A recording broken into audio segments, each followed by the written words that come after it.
Hello IGNOU students, welcome back to my channel mastering education today. आज की वीडियो में हम लोग MSO 004 that is sociology of India के इम्पोर्टेंट क्वेश्चंस देखने वाले हैं। आप लोगों का MSO 003 का एग्जाम था एंड मुझे काफ़ी अच्छे रिव्यूज आए थे कि मैम जैसा PDF में जो क्वेश्चंस दे रखे थे वही आए थे, और मैंने मैच भी करके देखा है। ऑलमोस्ट पेपर में 5 क्वेश्चंस क्या 5 से ज़्यादा क्वेश्चन मैच हो गए थे। तो जिन लोगों ने PDF परचेज करा था, जिन लोगों ने वो 10 क्वेश्चन करे थे, वो लोग इजी कंफर्टेबली पेपर अटेम्प्ट कर पाए होंगे। ठीक है, तो आज की वीडियो में हम लोग MSO 004 सोशियोलॉजी ऑफ इंडिया के इंपॉर्टेंट क्वेश्चन देखने वाले हैं सिमिलर वे में। स्टार्ट करते हैं बिना किसी टाइम वेस्ट करे क्वेश्चन नंबर 1 से। क्वेश्चन नंबर 1 हमसे पूछ रहा है, discuss the emergence slash growth of sociology in India. सबसे पहले समझते हैं कि इसका सिंपल मतलब क्या है। देखो, एग्जामिनर ना आपसे इस क्वेश्चन में ये पूछ रहा है कि इंडिया में सोशियोलॉजी सब्जेक्ट की शुरुआत कैसे हुई थी। ठीक है, ये धीरे धीरे कैसे डेवलप हुआ था। स्टार्टिंग से सब्जेक्ट नहीं था, नया सब्जेक्ट है, तो कैसे इसका डेवलपमेंट हुआ।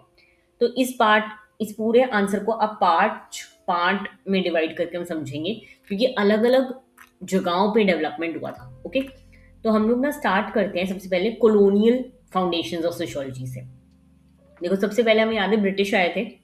ब्रिटिश गवर्नमेंट को इंडिया को रूल करना था, और रूल करने के लिए उन्हें इंडिया के कास्ट सिस्टम, रिलीजन, विलेजेस और ट्राइब्स के बारे में इंफॉर्मेशन चाहिए थी। क्योंकि हमारा जैसे ब्रिटिशर्स रहते थे, कॉलोनीज उन्होंने हमारी बनाई इंडिया की, पर जैसे वो अपने UK वगैरह में रहते तो वहाँ पे ऐसा नहीं था। ठीक है, जैसे हमारे यहाँ पे कास्ट सिस्टम, रिलीजन, ये सब उनके पास नहीं था। तो उन्हें आकर पहले हमारे बारे में ये इन्फॉर्मेशन चाहिए थी, इसलिए उन्होंने सेंसस करवाया था। ठीक है, याद रखना, सेंसस जो सबसे पहला था ब्रिटिशर्स ने करवाया था। सर्वेज वगैरह करवाए थे, बहुत सारा डेटा कलेक्ट किया था, और इसी डेटा ने जो है बाद में सोशियोलॉजी की फाउंडेशन बनाई थी। ठीक है, तो सिंपल आपको याद रखना है कि ब्रिटिश ने रूल करने के लिए डेटा कलेक्ट किया, लेकिन वही डेटा सोशियोलॉजी के काम आ गया था आगे। ऑलराइट, आप याद रखोगे एक एथनोग्राफर है H रिजले। ठीक है, इन्होंने जो है कम्युनिटीज को डिवाइड करा था based on caste and racial theories. Alright, सबसे पहले H रिजले ने करा था। ठीक है, फिर अगर हम इसके बाद देखें तो इसके बाद हुए थे सोशल रिफॉर्मर्स। ऑलराइट, जैसे कि राजा राम मोहन रॉय हो गया, ज्योतिराव फूले, स्वामी विवेकानंद, महात्मा गांधी। इन्होंने सोसाइटी की प्रॉब्लम्स को ना आइडेंटिफाई करना शुरू करा था, क्योंकि इन्होंने बोलता देखो ब्रिटिशर्स तो जो कर रहे हैं, बट हमारी सोसाइटी में आपस में बहुत प्रॉब्लम्स थी। कास्ट डिस्क्रिमिनेशन बहुत ज़्यादा था, विमेन एजुकेशन पे कुछ नहीं था, और विमेन विडो री मैरिज था, सोशल इक्वालिटी, सती प्रथा, ये सब बहुत कुछ चलता था। तो इन लोगों ने सोशियोलॉजी नहीं पढ़ी थी प्रोफेशनली, लेकिन सोसाइटी को समझने का काम करा था। तब कुछ ऐसा नाम नहीं था सोशियोलॉजी का, पर इन्होंने अपनी तरफ से ट्राई करा था कि ये सोसाइटी को समझे। ओके, फिर इसके बाद हुआ इंस्टीट्यूशनलाइजेशन ऑफ सोशियोलॉजी, यानी कि अब जो है यूनिवर्सिटीज बनना स्टार्ट हुई थी। तो ऑफिशियली जो है सोशियोलॉजी एक सब्जेक्ट बनने लगा था। बॉम्बे यूनिवर्सिटी, जो बॉम्बे स्कूल कहा जाता है, उसमें सोशियोलॉजी डिपार्टमेंट इस्टेब्लिश हुआ था। और यहाँ पे जो है GS घुरे ने बहुत इंपॉर्टेंट कंट्रीब्यूशन करा था, क्योंकि इन्होंने जो है इंडिया में जो फादर ऑफ सोशियोलॉजी माने जाते हैं वो GS घुरे माने जाते हैं, क्योंकि इन्होंने सोशियोलॉजी स्टार्ट करी थी as a academic discipline, as a proper subject. Alright, इन्होंने caste, tribes, kinship, family, culture, ऐसे बहुत सारे टॉपिक्स को साइंटिफिक तरीके से समझना स्टार्ट करा था, और इसीलिए जो है अकेडमिकली इस सब्जेक्ट को इस्टेब्लिश करा गया था। ठीक है, कहाँ पे? बॉम्बे यूनिवर्सिटी में सबसे पहले। ऑलराइट, इसके बाद हम देखते हैं आफ्टर इंडिपेंडेंस क्या हुआ। तो देखो, 1947 के बाद सोशियोलॉजी और ग्रो हुई, और अब जो है फोकस सिर्फ कास्ट पर नहीं था, अब अलग अलग चीज़ें आ गई थी, डेवलपमेंट आ गया था, क्योंकि हम लोगों ने ब्रिटिशर्स, हम कॉलोनाइज से हटे थे। तो अब डेवलपमेंट की बात हो रही थी, डेमोक्रेसी की बात हो रही थी, सोशल चेंज की बात हो रही थी, नेशन बिल्डिंग वगैरह पे रिसर्च होने लगा था। तो यहीं पे जो है MN श्रीनिवास का नाम याद रखना। मैं जो जो नाम आपको बता रही हूँ ना, ये बहुत इंपॉर्टेंट है। अगर आप इंडिया, सोशियोलॉजी ऑफ इंडिया आपका सब्जेक्ट है, इसमें GS घुरे, MN श्रीनिवास, आगे हम बहुत सारे रिसर्चर्स पढ़ेंगे, सोशियोलॉजिस्ट पढ़ेंगे जो बहुत इंपॉर्टेंट है। MN श्रीनिवास उनमें से एक बहुत ही मेजर नाम में आते हैं। ठीक है, इन्होंने ना बुक व्यू की जगह फील्ड व्यू दिया था। एक इनका बहुत फेमस कॉन्सेप्ट है बुक व्यू और फील्ड व्यू का। ठीक है, मतलब कि देखो, इन्होंने कहा था कि किताब पढ़कर सोसाइटी को समझने की जगह ना हमें विलेजेस में जाकर एक्चुअली रिसर्च करना चाहिए। मतलब कि देखो, इन्होंने कहा था कि बुक व्यू, किताबी चीजें पढ़ के हमने इतना नहीं समझ आएंगी चीजें, जितना हमें फील्ड व्यू यानी कि जाकर उन लोगों के साथ रहेंगे, देखेंगे वो कैसे चीजें करते हैं, तो हम ज्यादा समझेंगे। ओके। इन्होंने संस्कृताइजेशन का भी कॉन्सेप्ट दिया था, डोमिनेंट कास्ट का भी। संस्कृताइजेशन देखो क्या होता है, हमें पता है कि कास्ट हायरार्की है हमारे यहाँ, ब्राह्मण क्षत्रिय वैश्य शूद्र, है ना। तो जब लोअर कास्ट हायर कास्ट को कॉपी करती है उनके जैसा बनने के लिए और सोसाइटी में ऊपर मूव करने के लिए, तो उसे हम संस्कृताइजेशन कहते हैं। ठीक है। डोमिनेंट कास्ट वो होती है जो नंबर्स में भी ज्यादा होती है, जिसके पास पॉलिटिकल फोर्स होता है, पावर होता है, वो होती है डोमिनेंट कास्ट। ये दोनों कॉन्सेप्ट जो है हमें एम एन श्रीनिवास ने दिए थे। ओके। इसके बाद हम बात करते हैं मॉडर्न सोशियोलॉजी की, जो 1970s के बाद आया। इसमें सोशियोलॉजी और एक्सपैंड हो गई थी और अब नए नए टॉपिक्स आने लग गए थे, जैसे कि अर्बनाइजेशन, माइग्रेशन, ग्लोबलाइजेशन, एनवायरनमेंट, जो नए टॉपिक्स थे, जो नए एमर्ज हुए थे। ठीक है। तो अब सोशियोलॉजी सिर्फ विलेजेस तक लिमिटेड नहीं थी, ये मॉडर्न चीजें भी देख रही थी। ओके। तो आपको बेसिकली देखो ये याद रखना है कि इंडियन सोशियोलॉजी की जो जर्नी है वो ब्रिटिश सर्वेज वगैरह से शुरू हुई। सोशल रिफॉर्मर्स ने उसको और स्ट्रेंथन किया। ठीक है। यूनिवर्सिटीज वगैरह में डेवलप किया और आज ये एक मॉडर्न सोशल साइंस बन चुकी है। ऑलराइट। इजी था, कोई इतना डिफिकल्ट नहीं था कि सोशियोलॉजी का इमर्जेंस कैसे हुआ। मूव करते हैं हम लोग नेक्स्ट क्वेश्चन पे, that is question number 2। Alright. Critically examine the approaches of Western scholars to study Indian society and culture। देखो, यहाँ पे हम बेसिकली ये देख रहे हैं, जो वेस्टर्न स्कॉलर्स थे, इंडियन नहीं वेस्टर्न स्कॉलर्स, उन्होंने क्या क्या different different approaches, different different idea सोचे थे इंडियन सोसाइटी को समझने के लिए। ओके। तो देखो, मैं आपको ना ब्रॉडली इसमें अप्रोचेस बता देती हूँ, क्योंकि वो सबसे ज्यादा इंपॉर्टेंट है, उस पर अलग से भी क्वेश्चन आ सकता है, तो ध्यान रखना इस चीज का। ओके। 3 मेजर अप्रोचेस हैं। सबसे पहले आ जाती है आपकी इंडोलॉजिकल या फिर टेक्सचुअल अप्रोच। ओके। ये अप्रोच जो है एंशियंट रिलीजियस बुक्स को पढ़ती थी, जो भी हमारी पुरानी किताबें थी, जैसे कि महाभारत, रामायण, ये सब पढ़कर जो है हमें समझने की कोशिश करी जा रही थी। वेद, उपनिषद, धर्मशास्त्र, ये सब, इन सब बुक्स को पढ़कर जो है इंडियन सोसाइटी का पर्सपेक्टिव समझने की कोशिश करी थी। इसमें बहुत ज्यादा जो इंपॉर्टेंट सोशियोलॉजिस्ट आते हैं उनका नाम है लुई डूमो। ओके। यहाँ पे दे रखा है, ये बहुत इंपॉर्टेंट नाम है। ऑलराइट। इन्होंने बेसिकली कास्ट वगैरह पे बहुत ज्यादा काम करा था। ठीक है। और हायरार्की बताई थी, कास्ट हायरार्की जो हमारी सोसाइटी में फॉलो होती है उस पर। ठीक है। वैसे इस अप्रोच के अकॉर्डिंग देखें तो इसके अकॉर्डिंग इंडियन सोसाइटी को समझने के लिए ना स्क्रिप्चर्स पढ़ने बहुत जरूरी थे, पुरानी बुक्स वगैरह। और लुई डूमो ने कास्ट को जो है प्योरिटी और पोल्यूशन के बेसिस पर एक्सप्लेन किया था। देखो, प्योरिटी और पोल्यूशन क्या होता है कास्ट का समझ लेना। कास्ट पे वैसे क्वेश्चन आने के सबसे ज्यादा चांसेस हैं, तो जो जो मैं चीजें समझा रही हूँ उसको समझते रहना, क्वेश्चन इनमें से ही आएंगे, आंसर यही सब लिखे जाएंगे। ठीक है। अब देखो, कास्ट का प्योरिटी और पोल्यूशन वाला क्या कॉन्सेप्ट है। अभी भी लोग मानते हैं, पहले भी मानते थे कि कास्ट हायरार्की है, ब्राह्मण शूद्र शूद्र, ब्राह्मण क्षत्रिय वैश्य शूद्र। ठीक है। ये कास्ट हायरार्की फॉलो होती है। तो जो ये नीचे वाले शूद्रा हैं या दलित्स हैं, अगर ये लोग किसी भी चीज को टच कर देते थे तो वो चीज पल्यूट हो जाती थी, तो इन्हें जो है पल्यूशन वाली कास्ट कहा जाता था, कि अगर ये किसी भी चीज को टच कर देंगे तो पल्यूट हो जाएगी। और प्योर कौन सी कास्ट होती थी, जो सबसे ऊपर होती थी, ब्राह्मण क्षत्रिय, ये सब प्योर होते थे। ओके। तो ये ध्यान रखना। ओके। अब देखो, लुई डूमो ने कास्ट वगैरह को पढ़ा था, लेकिन प्रॉब्लम ये आई थी कि सिर्फ बुक पढ़ने से हमें रियल लाइफ नहीं समझ आ रही थी, क्योंकि रियल लाइफ जो फॉलो हो रही थी वो अलग थी। ओके। क्योंकि इतनी पुरानी चीजें तो हम फॉलो नहीं करते, इसलिए इन्होंने ये प्रॉब्लम सबसे ज्यादा फेस करी थी इंडोलॉजिकल अप्रोच में। ओके। इसके बाद नेक्स्ट अप्रोच आती है हमारी structural functional approach, very very very important. Okay. इसके जो मेन पाइनियर थे जिन्होंने इस अप्रोच पे काम करा था, वो थे A.R. Radcliffe brown. ठीक है। ये स्ट्रक्चरल फंक्शनलिस्ट थे। आपको पता होना चाहिए कि फंक्शनल अप्रोच क्या होती है। देखो, फंक्शनल अप्रोच बेसिकली ना हमें डर्कहाइम ने दिया है, और उस अप्रोच में ये कहा गया है कि सोसाइटी एक ह्यूमन बॉडी की तरह काम करती है, जिसमें सोसाइटी के अलग अलग इंस्टीट्यूशंस जो है ना वो ऑर्गन की तरह काम करते हैं, और वो सारे मिलके इकट्ठे काम करते हैं। जैसे बॉडी में ऑर्गन्स मिलके इकट्ठे काम करते हैं तो बॉडी फंक्शन करती है, ऐसे ही सोसाइटी के अलग अलग इंस्टीट्यूशन मिलके काम करते हैं तो सोसाइटी काम करती है। ठीक है। तो यही थी स्ट्रक्चरल फंक्शनल अप्रोच। इस अप्रोच के हिसाब से सोसाइटी एक मशीन की तरह है। ठीक है। हर इंस्टीट्यूशन का अपना रोल होता है, फैमिली का अलग रोल है, रिलीजन का अलग है, कास्ट का अलग है, और सब मिलकर जो है सोसाइटी को स्टेबल रखते हैं, चलाने की कोशिश करते हैं अच्छे से। ठीक है। लेकिन देखो, प्रॉब्लम भी यहाँ पे आई थी। यहाँ पे ये था कि कॉन्फ्लिक्ट और इनइक्वालिटी को इग्नोर करा गया था। कॉन्फ्लिक्ट क्या होता है, लोअर क्लास अपर क्लास की कॉन्फ्लिक्ट्स होते हैं इंटरेस्ट को लेकर, वो सब ये सब इग्नोर करा गया था। इनइक्वालिटी हमारी सोसाइटी में इतनी ज़्यादा थी, है अभी भी, तो उस चीज़ को भी इस अप्रोच ने बिल्कुल ही इग्नोर करा था। ओके, तो ये प्रॉब्लम आई थी यहाँ पर बेसिकली। पर ये याद रखना, ए आर रैटक्लिफ ब्राउन ने सबसे ज़्यादा जो है फील्ड बेस्ड रिसर्च करा था, यानी कि उन्होंने बुक्स वगैरह नहीं पढ़ी थी, उन्होंने जाके सोसाइटी के साथ रहे थे और फिर चीज़ों को समझने की कोशिश करी थी।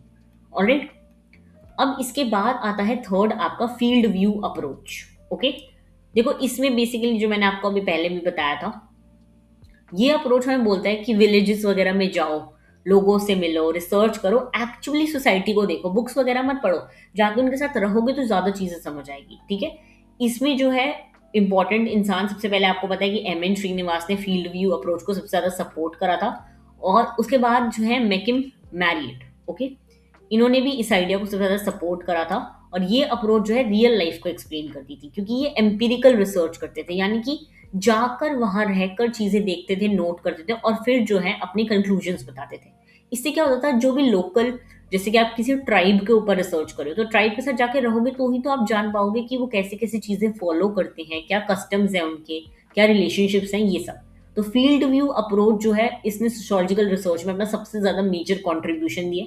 सबसे ज्यादा फॉलो होने वाली अप्रोच अभी भी जो है वो यही है, फील्ड व्यू अप्रोच। ओके, अब देखते हैं हम क्रिटिसिज्म, कि वेस्टर्न अप्रोचेस जो हमने ऊपर तीनों पढ़ी हैं उनको क्रिटिसाइज करा गया था, क्या थे इनके नेगेटिव्स। देखो, वेस्टर्न स्कॉलर्स ने कंट्रीब्यूशन तो दिया था काफी, लेकिन इन्होंने ना इंडिया को कभी कभी बहुत जनरलाइज कर दिया था। इंडिया बहुत डाइवर्स कंट्री है, हमें पता है, इतने सारे रिलीजन है, कास्ट है, सब कुछ है, तो हर जगह सेम चीज नहीं फॉलो हो सकती थी। इन्होंने क्या करा था, बहुत वेस्टर्न, मतलब बहुत ही जनरल कर दिया था कि सबके ऊपर लागू होने वाली चीजें लगा दी। ठीक है, इसलिए इंडियन सोशियोलॉजिस्ट ने कहा था कि बुक्स पढ़ना भी जरूरी है और फील्ड वर्क भी करना जरूरी है। ठीक है, समझ आ गई बात। अब देखो एक और चीज याद रखना, आपको ये वाले क्वेश्चन में से अलग अलग क्वेश्चन आ सकते हैं। तो इंडोलॉजिकल अप्रोच पे आ जाएगा क्वेश्चन, स्ट्रक्चरल फंक्शनल अप्रोच पे आ जाएगा अलग, फील्ड व्यू अप्रोच पे आ जाएगा। तो मैंने आपको तीनों अप्रोच पढ़ाई है, तो उसका ध्यान रखना। ओके, अब देखो मूव करते हैं नेक्स्ट क्वेश्चन पे, डिस्कस। अब ये क्वेश्चन में तीन क्वेश्चन है, ध्यान रखो। ब्रह्मैनिकल व्यू ऑफ कास्ट पढ़ रहे हैं हम, कॉलोनियल व्यू ऑफ कास्ट पढ़ रहे हैं, और अंबेडकर का व्यू क्या था कास्ट पे, तीनों का व्यू पढ़ रहे हैं। ओके, सबसे ज्यादा क्वेश्चन जो पेपर में आता है वो आता है ब्रह्मैनिकल व्यू ऑन कास्ट। मतलब अगर मैंने सारे पेपर देखे हैं तो उसमें से हर पेपर में कहीं ना कहीं घुमा फिरा के ये आता ही आता है, तो इसको अच्छे से समझने की जरूरत है। ऑलराइट, तो ध्यान से समझना। देखो, अगर हम ब्रह्मानिकल व्यू ऑफ कास्ट पढ़े, पहली बात आपको कास्ट पता होनी चाहिए। देखो क्या होती है कास्ट, हमें बाय बर्थ मिलती है, हम जिस कास्ट में पैदा होते हैं वो हमारे साथ जुड़ जाती है ना। तो कास्ट बाय बर्थ होती है, कास्ट के अपने रूल्स होते हैं, रेगुलेशंस होते हैं, और कास्ट ऐसे चेंज नहीं हो सकती। ओके, ये चीजें ध्यान रखना। अब अगर हम ब्रह्मानिकल पर्सपेक्टिव पढ़ें कास्ट पर, तो देखो ये कहता है कि कास्ट ना बेसिकली भगवान ने बनाई है। ऑलराइट, और ऋग्वेदा के पुरुषा सुक्ता का एग्जाम्पल दिया जाता है इसमें। उसमें क्या था देखो, ऋग्वेदा में ना ऐसा कहा था कि भगवान, मतलब बॉडी समझ लो भगवान की, और भगवान की बॉडी के हेड से ब्राह्मण्स निकले थे, फिर उनके हैंड से क्षत्रिय निकले थे, फिर वैश्य उनकी स्टमक से निकले थे, फिर शूद्र उनके पैरों से निकले थे। तो ऐसे करके इन्होंने बोला था कि ये होते हैं कास्ट के, जो इन्होंने बताए थे। ठीक है, चार वर्णा बताए थे। जब भी आप पेपर में ब्रह्मानिकल पर्सपेक्टिव पे आंसर कर कर आओगे ना, तो एक चीज ध्यान रखना, आपने एक डायग्राम बनाना है ऐसे कर कर।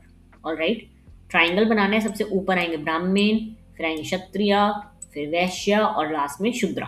ओके, ये वाला डायग्राम बनाना बहुत जरूरी है। चार वर्णा, ब्राह्मण, क्षत्रिय, वैश्य, शूद्रा। ओके, चार वर्णा बताए थे इन्होंने, और ये भी कहा था कि देखो सबकी जो है ना अलग अलग ड्यूटीज होती हैं। ओके, सब चीजों के जो एक तरह प्रोफेशन जो फॉलो करते हैं ना, वो सबके डिसाइडेड होते हैं पहले से। ऑलराइट, हायर कास्ट जो होते हैं ब्राह्मण्स वगैरह, वो बेसिकली पंडित और हाईएस्ट रिचुअल स्टेटस रखते हैं। ठीक है, फिर ऐसे ही क्षत्रिय जो होते हैं वो बेसिकली एडमिनिस्ट्रेशन का काम देखते हैं। वैश्य जो होते हैं वो बेसिकली सोल्जर्स वगैरह में आते हैं। ठीक है, और शूद्रा जो है वो सोसाइटी के सबसे लोअर जो काम होते हैं वो करते हैं। ठीक है, और प्योरिटी और पोल्यूशन का कॉन्सेप्ट दिया था कि अगर एक शूद्रा या दलित होता है, वो अगर किसी भी चीज को हाथ लगा देगा ब्राह्मण की, तो वो चीज क्या है, पल्यूट हो जाएगी। तो ये लोग जो है मैरिज के, फूड शेयरिंग के अपने अपने रूल्स जो है फॉलो करते थे।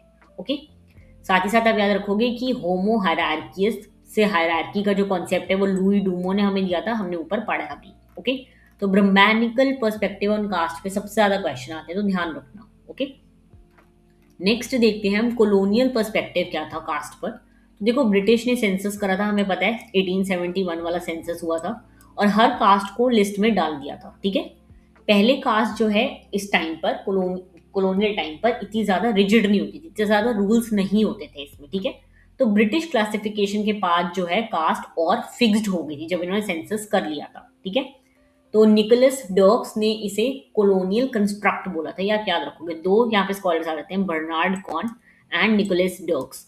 इन लोगों ने जो है कॉलोनियल कंस्ट्रक्ट का नाम दिया था कास्ट के रूल्स को। ओके, इन्होंने बेसिकली बताया था कि कास्ट को कैसे कैसे अलग कैटेगरीज में डिवाइड करा गया है, और कैसे कैसे सबके ऊपर टैक्सेशन के अलग रूल्स लगे थे, लीगल एडमिनिस्ट्रेशन के अलग रूल लगाए थे कॉलोनियल इन्होंने, ब्रिटिशर्स ने। बट इन्होंने ये भी दिखाया था कि कितने हम लोग कितने रिजिड है अपने रूल्स को लेकर। ओके, तो ये ध्यान रखना। इसके बाद आता है अंबेडकर का पर्सपेक्टिव, वेरी इंपॉर्टेंट। अगेन देखो, अंबेडकर ने ना कास्ट को बहुत स्ट्रांगली क्रिटिसाइज करा था। उन्होंने कहा था कि अगर हमें ना इनइक्वालिटी खत्म करनी है अपनी सोसाइटी में से, तो हमें कास्ट का कॉन्सेप्ट ही हटाना पड़ेगा, हमें कास्ट चाहिए ही नहीं।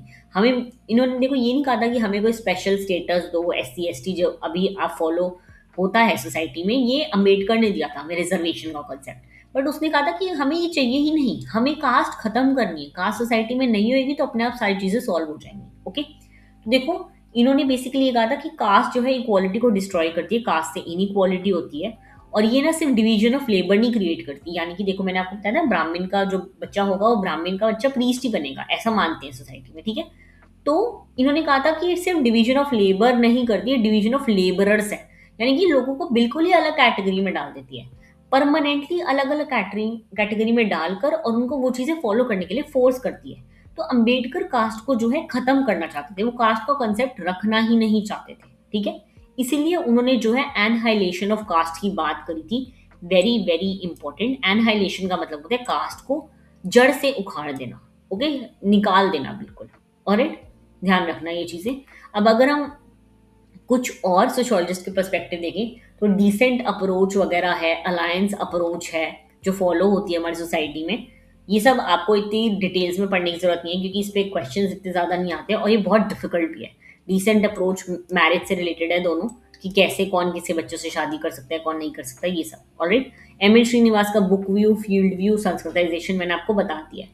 जब भी आप ब्रह्मैनिकल पर्सपेक्टिव ऑन कास्ट लिखोगे, तो उसमें ध्यान रखना कि आप संस्कृताइजेशन, प्योरिटी, पोल्यूशन, इस सब का जो है आंसर इंक्लूड करोगे।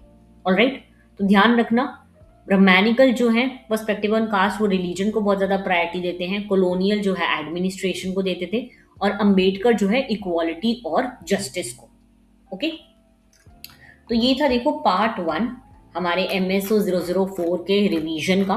ऑलराइट, रिवीजन का, इंपॉर्टेंट क्वेश्चंस का, ये सब आपको मैं बता दूं। सेकंड पार्ट में हम आगे के क्वेश्चन डिस्कस करेंगे, जिसके लिए आपको नीचे 2 कमेंट करना है।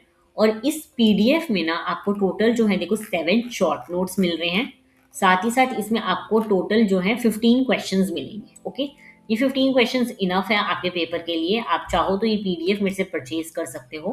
नीचे आपको इंस्टाग्राम और टेलीग्राम दोनों का लिंक दे रखा है, आप वहां जाके मुझे टेक्स्ट करके PDF परचेज कर सकते हो, बहुत ही बेसिक मिनिमम अमाउंट के लिए। ऑलराइट, बाकी अब लोग हम मिलते हैं नेक्स्ट पार्ट में, that is part 2। All the very best for an exam. Thank you so much.